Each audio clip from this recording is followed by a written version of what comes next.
आ चुके हैं कि ऊतकों में ऑक्सीजन का कमी या शरीर में ऑक्सीजन का कमी हाइपोक्सिया कहलाता है। समान यूरिन की प्रकृति होती है, एसिड यानी अम्लीयता होता है, ठीक है, अम्लीय होता है। ओके, चलिए नेक्स्ट है आपका, देखिएगा ऑक्सीजन सिलेंडर के बॉडी का रंग ब्लैक होता है, आप लोग को मैं बताया हूँ कितना बार, ठीक है। नेक्स्ट है 1 पिंट बराबर जो होता है, आप लोग को पता होना चाहिए कि 1 पिंट बराबर कितना होता है, ठीक है। तो यहाँ पे आप लोग देख सकते हैं 1 पिंट जो बराबर होता है आपके सामने है यहाँ पे, ये राइट आंसर है, समझ गए। चलिए नेक्स्ट यहाँ पे अब हम लोग देखते हैं, कहता है डैश स्थिति का उपयोग जो है पेल्विक परीक्षण में होता है। तो हम कितना बार बता चुके हैं और हमें जो है बताया भी थे आपको जो है लिथोटोमी पोजिशन जो है, समझ गए, राइट आंसर, ठीक है। चलिए श्वसन कष्ट को जो है हम लोग क्या कहते हैं, तो डिस्पेनिया बोलते हैं, आप लोग को पता है, समझ गए। चलिए नेक्स्ट प्रश्न यहाँ पे देखते हैं, बोन मैरो में इंजेक्शन लगाने को इंट्राओसियस बोलते हैं, आप लोगों को पहले पता है कि हम कितना बार बता चुके हैं कि हड्डियों में इंजेक्शन लगाना इंट्राओसियस, समझ गए।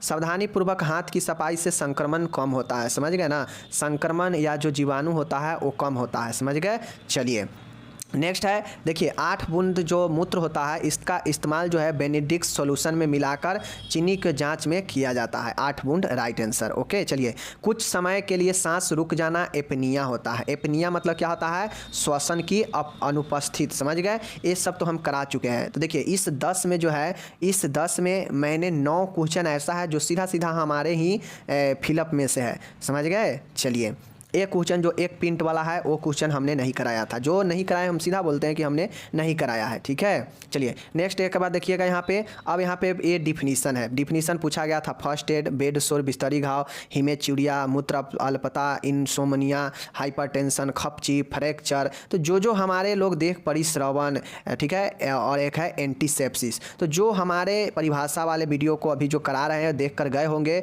उनका ये है 15 में 15 जो है नंबर यहाँ से आ जाएगा, ठीक है। देखिए टोटल देखा जाए, कंप्लीट अगर कहा जाए तो हमने जो पढ़ाया है वो 95%, ठीक है, 95% नंबर जरूर आना चाहिए।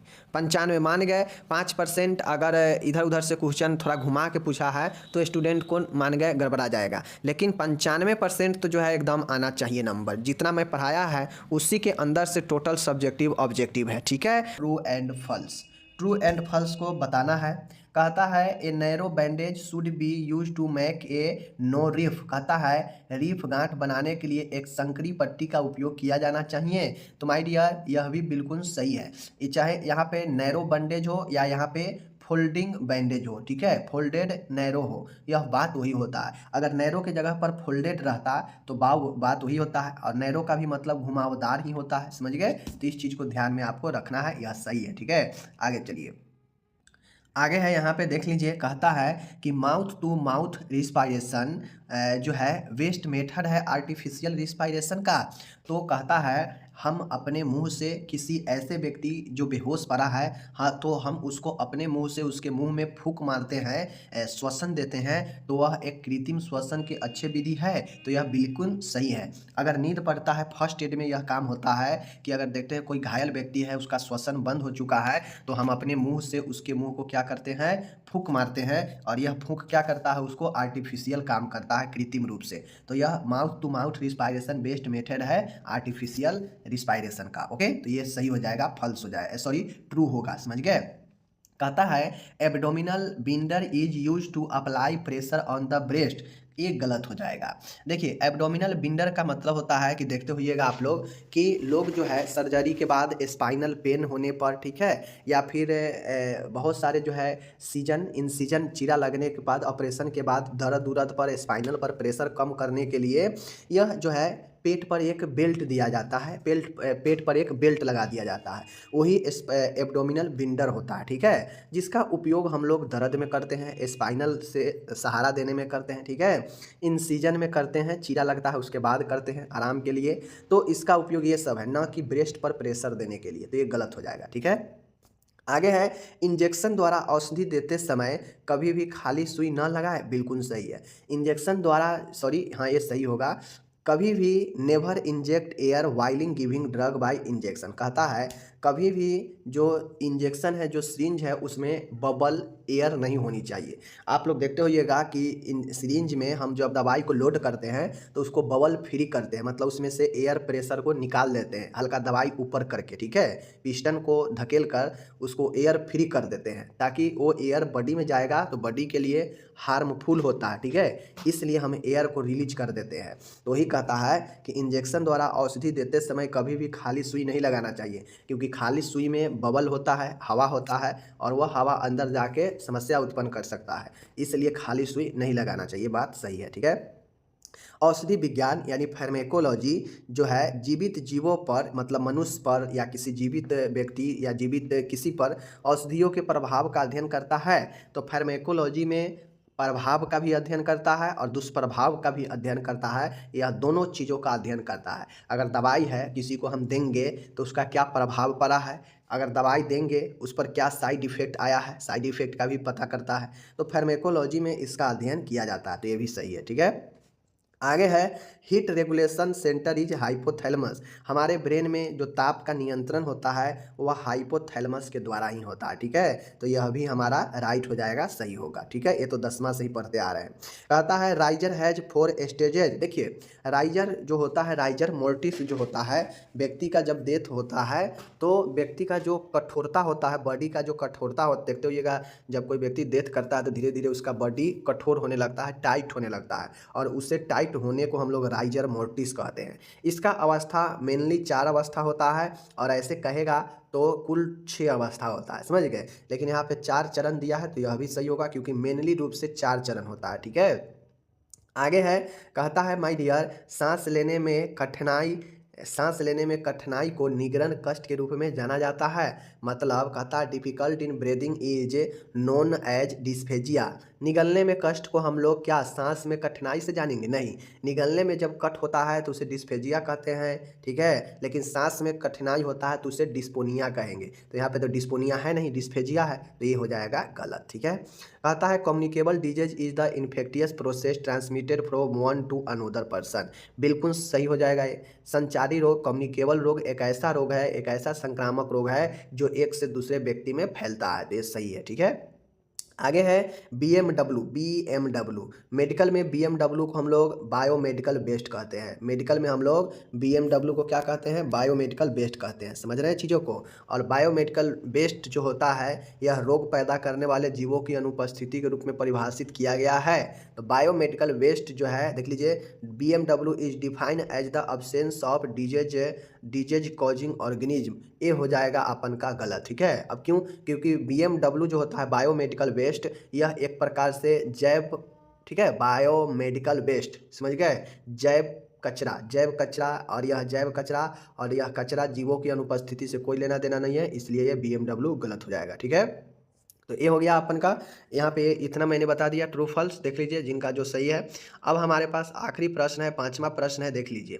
5वां प्रश्न में है फुल फॉर्म बताना है। सीपीआर बता चुके हैं, TDS, BID, AC, QID, HSP, CWHO, UTI, ORT, सब के सब हम लोग पढ़ा चुके थे फुल फॉर्म। अगर नहीं विश्वास है तो जाके देखिए, पता चल जाएगा कि मैंने ये सब पढ़ा रखा है या नहीं। मान गए एक आध नहीं पढ़ाए होंगे, फिर भी कितना है, फिर भी आपका देख लीजिए 1 2 3 4 5 5 5 10 है, 15 नंबर का है। तो 10 में अगर 8 भी मैंने पढ़ा दिया तो समझ लीजिए एक क्वेश्चन 1.5 नंबर का है, 2 हम नहीं पढ़ाए, 3 नंबर कटेगा, 12 नंबर तो मिलेगा ना। और इसमें अगर सही लिखते हैं तो सही नंबर, फुल नंबर मिलेगा। तो मान गए 2 हम नहीं अगर पढ़ाए हैं तो फिर भी समझिए 8 क्वेश्चन अगर इसमें से आप बना देते हैं तो 12 नंबर तो आसानी से मिल जा रहा है।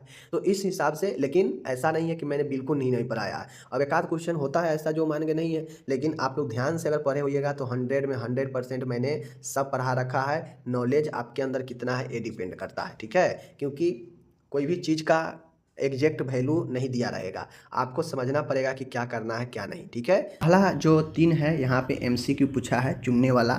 कहता है श्वसन कष्ट से, थोड़ा सा आप लोग को ब्लर दिखेगा क्योंकि क्वेश्चन जो भेजे हैं अच्छे से नहीं भेजे हैं, इसलिए मैं पढ़ के बता देता हूँ। कहता है श्वसन कष्ट से ग्रसित मरीज के लिए सबसे अच्छी जो अवस्था होती है वो कौन सी होती है, मतलब सबसे अच्छी पोजीशन कौन सी होती है?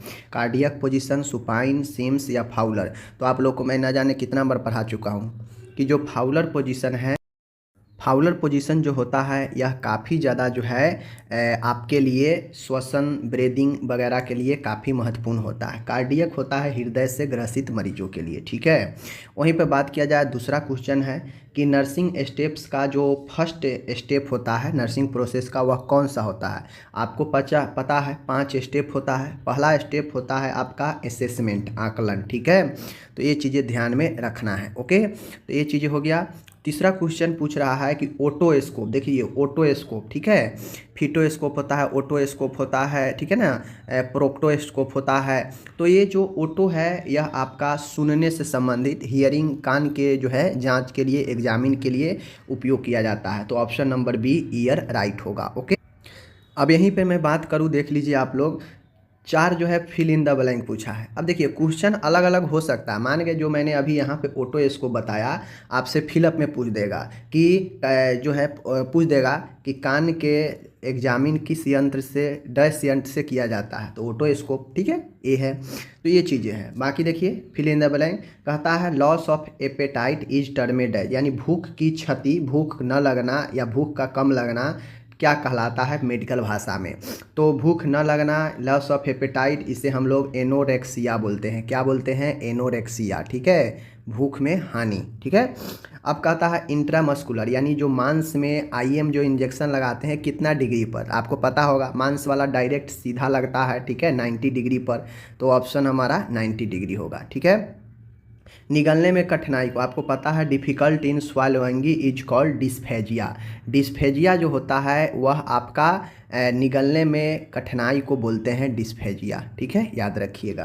कहता है separation of highly infected person from other healthy person, कहता है कि एक अधिक संक्रमित व्यक्ति है और एक हेल्दी व्यक्ति है, तो इस अधिक संक्रमित व्यक्ति को स्वस्थ व्यक्ति से अलग करने की जो प्रक्रिया है इसे क्या कहते हैं। तो आपको पता होगा कोविड के समय जो काफ़ी ज़्यादा इन्फेक्टेड रहता था उसको आइसोलेशन वार्ड में रखा जाता था, आइसोलेशन, इसे पृथकीकरण कहते हैं, ठीक है, आइसोलेशन, इसका राइट आंसर आइसोलेशन होगा, ठीक है, अलग करना।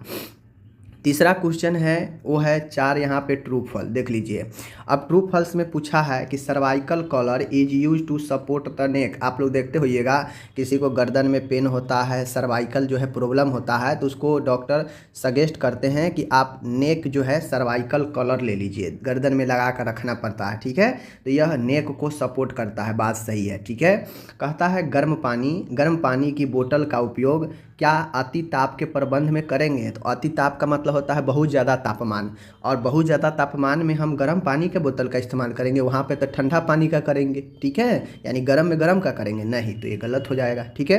कहता है प्रति मिनट 60 से कम नब्ज दर, यानी क्या पूछ रहा है, पल्स रेट, हृदय का जो धड़कन है अगर वो 60 से कम हो तो क्या उसे हम टेकीकार्डिया कहते हैं, गलत। 60 से कम को हम लोग ब्रेडीकार्डिया कहते हैं, ब्रेडीकार्डिया। 100 से ज़्यादा अगर होता तब उसे टेकीकार्डिया कहेंगे, ठीक है, याद रखिएगा। आगे है यकृत की बीमारी से ग्रसित मरीज को उच्च वसा युक्त आहार की सलाह दी जाती है। मतलब एक पेशेंट है जो लीवर डिजीज से ग्रसित है, तो क्या उसे हम ज़्यादा फैट वाला भोजन करने के लिए बोलेंगे, नहीं, ये चीज़ें गलत है, ठीक है, ध्यान रखिएगा। अब यहाँ पे आ गया क्वेश्चन है, क्वेश्चन क्या है, मैचिंग है, 4 मैचिंग है, देख लीजिए मैचिंग में क्या क्या पूछा है। हृदय साउंड, हार्ट साउंड, तो आपको पता होगा, ठीक है ना, हृदय का ध्वनि जो होता है वह हम लोग, आपको पता होगा, आप लोग पढ़े भी होंगे कि हृदय के ध्वनि को हम लोग जो स्टेटोस्कोप होता है जिसे हम लोग आम भाषा में आला बोलते हैं, उससे हम लोग हृदय के ध्वनि को सुनते हैं, आपको पता होगा। तो वह कौन सी विधि होती है, तो वह परीक्षण की ऑस्कुलेशन, श्रवण द्वारा, ठीक है, श्रवण द्वारा, ऑस्कुलेशन विधि द्वारा हृदय के ध्वनि को सुनते हैं, ठीक है। उसके बाद डिसयूरिया मतलब होता है मूत्र में कठिनाई होना, ठीक है, दिक्कत होना। तो यहाँ पे देख लीजिए मूत्र में दर्द या मूत्र में त्याग में कठिनाई, डिसयूरिया, ठीक है। उसके बाद है एलोपेसिया का मतलब होता है बाल का झरना, गंजापन जिसे बोलते हैं, तो यहाँ पे इससे मिलान हो जाएगा। एनीमिया होता है आपका रक्त में आरबीसी का कमी होना, तो यह आपका बी से रिलेटेड हो जाएगा। देखिए कितना आसान यह जो है क्वेश्चन था, बड़ी ही आसान था, इसको आपको जो है सीधा मिला देना था, ठीक है। 4 नंबर ये भी आसानी से आपको मिल गया, 4 3 12, 3 MCQ 15, ओके। तो ये अपना हो गया। और इसमें से कोई भी नहीं कह सकते हैं कि मैं एक भी ऑब्जेक्टिव नहीं पढ़ाया हूँ, टोटल ऑब्जेक्टिव मैं पढ़ा चुका हूँ। जो चैनल को फॉलो करते हैं नर्सिंग ज्ञान को, उनको सब पता होगा, ठीक है। क्या है ऑब्जेक्टिव से, देखिए कितना आसान ऑब्जेक्टिव पूछा है। कहता है सूक्ष्म जीवों को पूरी तरह से नष्ट करने को डैश कहते हैं। मैंने आपको पढ़ाया कि सूक्ष्म जीवों को नष्ट करने का दो तरीका है, या तो डिसइंफेक्ट कीजिए या फिर स्टेरिलाइज कीजिए। तो डिसइंफेक्ट पूरी तरीक़ा से जो है नष्ट नहीं करता है, लेकिन स्टेरिलाइजेशन जो होता है, जो स्टेरिलाइजेशन होता है कीटाणुनाशन, वह पूर्ण तरीक़ा से नष्ट कर देता है। तो इसमें क्या होगा, स्टेरिलाइजेशन। ओके। दर्द को दूर करने के लिए जो दवा प्रयोग की जाती है उसे हम लोग क्या कहते हैं, एनाल्जेसिक कहते हैं, दर्द रोधी, पता है ना। यहाँ पे पूछा है बिस्तरी घाव का दूसरा नाम क्या होता है, आपको पता है। बिस्तरी जो है हम लोग प्रेशर सोर कहते हैं, डेक्यूबिटस अल्सर कहते हैं, ठीक है ना, सब पढ़ा चुके हैं। डेक्यूबिटस अल्सर भी जो है हम इसे कहते हैं, चीज़ें को ध्यान में रखिएगा। ओके। नर्सिंग दिवस किस दिन मनाया जाता है, आप लोगों को पता होगा, 12 मई, ठीक है, ये सब पढ़ा चुके हैं।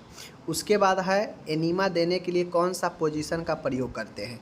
तो एनीमा आपको कई बार पढ़ा चुके हैं, लेफ्ट लेटरल पोजीशन, ठीक है ना, लेफ्ट लेटरल यानी बाएं करवट जो है इस्तेमाल किया जाता है पोजीशन एनीमा देने में। तो ये 5 नंबर बहुत आसान था, समझ गए चीज़ों को। आगे चलिए, अब यहाँ पे ये पूछा है, देख लीजिए, मैचिंग है। कहता है नर्सिंग प्रक्रिया यानी नर्सिंग प्रोसेस किससे मैच करेगा, 5 नंबर है, बड़ी आसान है। तो नर्सिंग प्रोसेस, जो नर्सिंग स्टेप है, उसका एक पॉइंट आपका नर्सिंग असेसमेंट है, नर्सिंग आकलन, पहला पॉइंट ही नर्सिंग असेसमेंट है, ठीक है ना। तो इससे ये मैच हो जाएगा। पाँच स्टेप होता है ना, उसमें से एक स्टेप नर्सिंग असेसमेंट है। प्राइमरी हेल्थ केयर, आपको पता है प्राइमरी हेल्थ केयर में हेल्थ एजुकेशन दिया जाता है, इसका घटक है, तो वो हो जाएगा। क्रॉनिक डिजीज जो कि एक लॉन्ग टर्म की डिजीज होती है, आप लोग को पता है। इंस्पेक्शन मतलब निरीक्षण, अब आपको पता होगा कि फिजिकल एग्जामिनेशन का एक विधि 5 टाइप्स है, उसमें से एक टाइप्स आपका इंस्पेक्शन भी है, ठीक है, तो इससे मैच कर जाएगा। जो बॉडी एनर्जी होता है कार्बोहाइड्रेट से बहुत ज़्यादा मिलता है, तो ये हो जाएगा। कितना आसान था, 5 नंबर, ठीक है। चलिए, अब आता है यहाँ पे आपका ट्रू फॉल्स। ट्रू फॉल्स भी उतना ही आसान है जितना आसान ऊपर दोनों था। प्रोटोस्कोप कान की जांच के लिए प्रयोग की जाती है। तो बताइए, मैंने कितना बार पढ़ाया कि मलाशय के जांच के लिए प्रोटोस्कोप का इस्तेमाल होता है, ठीक है ना। तो कान के जांच के लिए कहाँ से आ जाएगा, तो ये गलत हो जाएगा। कहता है एपिस्टेक्सिस मसूरों से खून निकलने को कहते हैं। आप खुद बताइए, कई बार हो चुका है फर्स्ट सेकेंड दोनों में कि नाक से नक्सीर होने पर नाक से खून आने को एपिस्टेक्सिस कहते हैं। तो मसूरों के खून आने का सवाल कहाँ आता है, तो ये भी गलत, दूसरा भी गलत। तीसरा है घर्षण को कम करने के लिए ट्यूब्स और कैथेटर में चिकनाई लगाते हैं। तो ये बातें बिल्कुल सही है, हम चिकनाई जो है लगाते हैं, ठीक है। मूत्र में रक्त आने को ओलिगुरिया कहते हैं। बताइए, ओलिगुरिया क्या मूत्र में रक्त आने को कहते हैं, वो तो हेमेचुरिया होता है, तो ये यहाँ पे अपन गलत हो जाएगा। सांस लेने में कठिनाई को डिस्फेजिया कहते हैं, जबकि गलत है। डिस्फेजिया किसे कहते हैं, निगलने में स्वालोइंगी डिफ़िकल्ट होता है, निगलने में उसे डिस्फेजिया कहते हैं। तो ये अपना जो है गलत हो जाएगा, ठीक है, यानी मात्र एक सही है, बाकी आपका जो है सब के सब जो है गलत है। ये वाला सही है, बाकी सब के सब अपना गलत है। ओके।